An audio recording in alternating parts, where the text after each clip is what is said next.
Hey everyone, I just wanted to do a little update vlog to kind of let everybody know what's happening.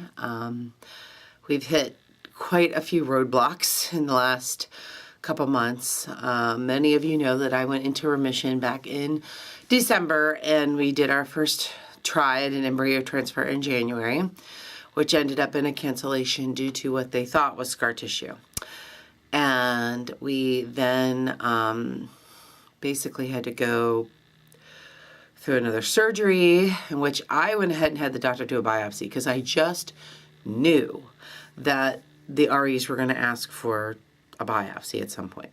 And I said, this is better to just have the biopsy done and get it done and be done with it. And they did do the biopsy and it came back negative. So when we started this cycle, everything seemed really good, except there was, for whatever reason, from the very onset, there was fluid in my uterus, and they couldn't figure out what the heck was going on with that.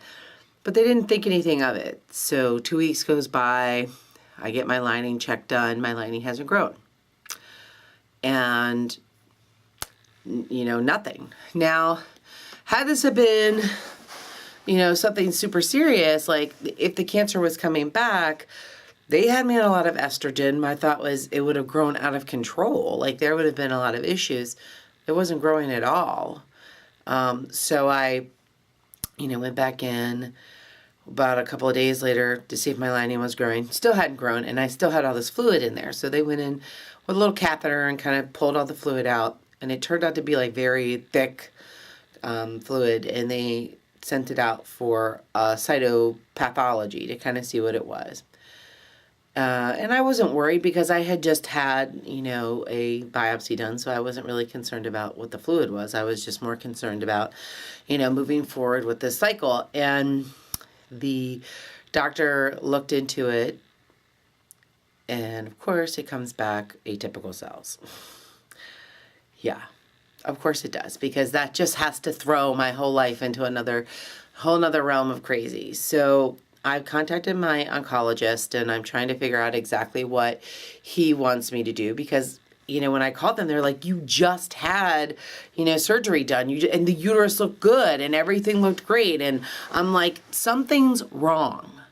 And I wonder sometimes if I don't have an infection that just keeps going on and it's just doing all this damage and no one's treating it. You know, he's like, and the doctor this morning is like, oh, no, we looked for an infection. It's not an infection. It's definitely cancer. And I'm like, just because I have atypical cells doesn't mean it's cancer. It could be anything.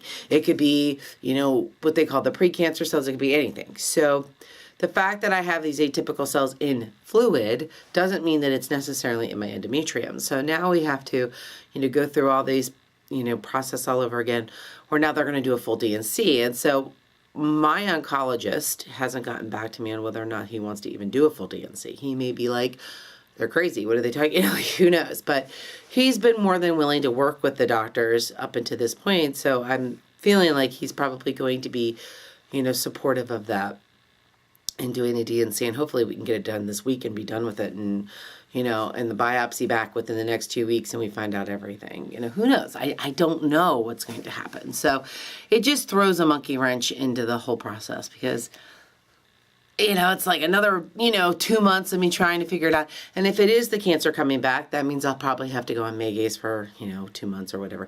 Part of me feels like just start the Megace now. I have it, you know, but I have to hear back from him and see what his thoughts are on that too. But it's just, it's frustrating. I feel like, you know, we get so close and then something always happens to like kick us back and throw us back into start.